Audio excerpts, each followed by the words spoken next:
नमस्कार प्यारे बच्चों। आज हम करेंगे आपकी वर्कशीट नंबर 45 बी। यानी कि आज आपकी दो वर्कशीट आई है, एक हिंदी की और एक ईवीएस की। तो इस वीडियो में हम आपकी ईवीएस की वर्कशीट को डिस्कस करेंगे जो कि क्लास 4th के लिए है। और ये जो डेट है 12 अगस्त 2021, इसे अपनी कॉपी में लिखोगे।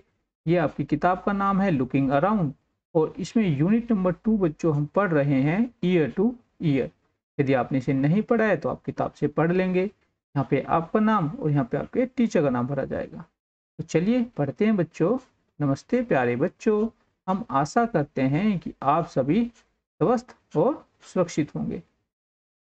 बच्चों, हमने अपनी पिछली कार्यपत्रिका में जानवरों के अलग अलग प्रकार के कानों के बारे में जाना। जिस प्रकार जानवरों के कान एक दूसरे से अलग होते हैं, ठीक उसी प्रकार जानवरों की खाल और शरीर के बाल भी अलग अलग तरह के होते हैं। इसलिए बच्चों, जानवरों की खाल और शरीर पर बाल भी उनकी पहचान होते हैं। आइए इनके बारे में थोड़ा और विस्तार से जानने की कोशिश करते हैं। तो देखो, पहला क्वेश्चन है कि नीचे कुछ जानवरों, पक्षियों की खाल या फिर पंख के चित्र दिए गए हैं। संकेत बॉक्स की सहायता से जानवरों के नाम पहचान कर अपनी कॉपी में लिखिए। तो ये नीचे आपको संकेत बॉक्स दिया गया है, जिसमें कछुआ लिखा हुआ है, मोर लिखा हुआ है, हाथी, जेब्रा, जिराफ और तेंदुआ। तो यहाँ पे बच्चों ये किसकी खाल है, किसके पंख है, वो आपको पहचानना है। तो देखो, पहले नंबर पे आप देखोगे बच्चों, तो ये किसकी खाल है? ये है बच्चों हाथी की। ठीक है, तो हम यहाँ पे लिख लेंगे हाथी। पहले नंबर पे है हाथी की खाल। दूसरे पे बच्चों ये किसकी खाल है? वेरी गुड, ये है बच्चों जिराफ की खाल। ठीक है, तो दूसरे नंबर पे आ जाएगा जिराफ। ठीक है, इसे लिख लेंगे आप कॉपी में। ठीक है, नेक्स्ट है बच्चों, ये वाली खाल किसकी है? पहचानो इसको बच्चों। ये है बच्चों तेंदुआ की। ठीक है, तो ये आ जाएगा तीसरे नंबर पर। ये तेंदुए की क्या है? खाल है बच्चों। नेक्स्ट बच्चों, ये किसके पंख है? चौथे नंबर पर ये है मोर। ठीक है, तो चौथे नंबर पे ये लिख दोगे मोर। ठीक है, उसके बाद बच्चों ये किसकी है? ये है जेब्रा। तो यहाँ पे लिखेंगे जेब्रा। ये जेब्रा की खाल है।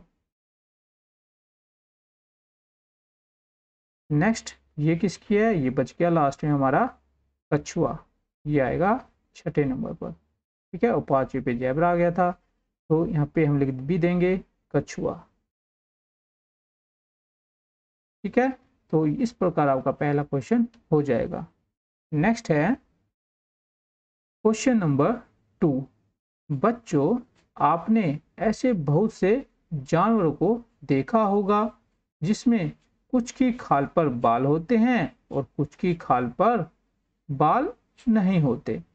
कुछ जानवर ऐसे भी होते हैं जिनकी खाल बहुत ही चिकनी होती है, तो कुछ की खाल खुरदरी होती है।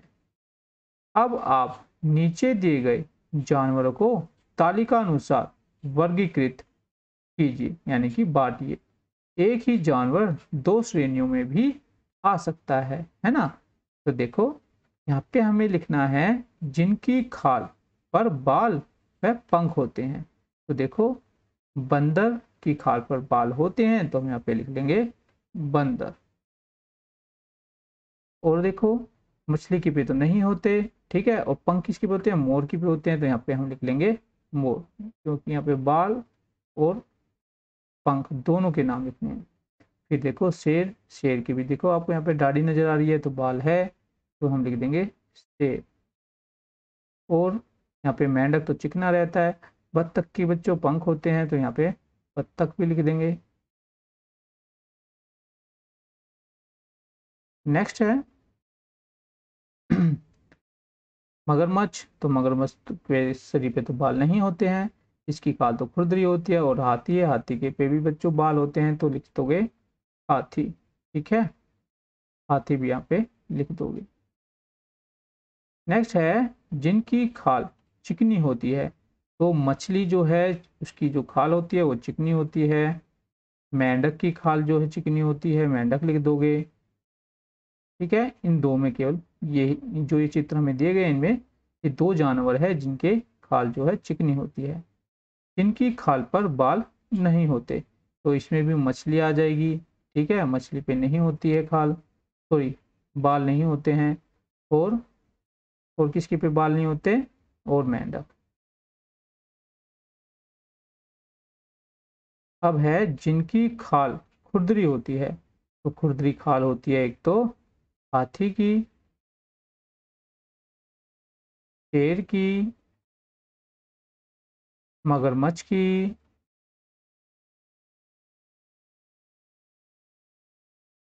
ठीक है। तो ये आंसर आप इनका लिख लोगे। इसमें आप और जानवर भी लिख सकते हैं जैसे बंदर। ठीक है, तो ये आपका क्वेश्चन हो जाएगा। आगे क्या है, आगे एक एक्टिविटी है कि घर में उपलब्ध रंग बिरंगे कागजों से पेपर बर्ड बनाकर अपने अध्यापक या फिर अध्यापिका के साथ साझा करें। देखिए हमने ऐसा बनाया है, तो आपको पेपर की मदद से ऐसा एक पेपर बर्ड बनाना है। ठीक है, उसकी फोटो खींचकर व्हाट्सएप के ऊपर सेंड करनी है। तो यहाँ पे जो बच्चों आपके क्वेश्चन है वो कंप्लीट हो गया, एक्टिविटी भी कंप्लीट हो गई है। ये आगे आपके टीचर के लिए है और ये आपके अभिभावकों के लिए सुझाव है कि सामने दिए गए चित्र को देखकर पेपर बर्ड बनाने में बच्चों की सहायता कीजिए। तो यहाँ पे जो बच्चों आपकी वर्कशीट है वो कंप्लीट हो गई है। आशा करते हैं आपको अच्छे से समझ में आ गई होगी। तो बच्चों मिलते हैं आपको नेक्स्ट वीडियो में, फिर कुछ नया सीखेंगे। तब तक के लिए जय हिंद, जय भारत, धन्यवाद।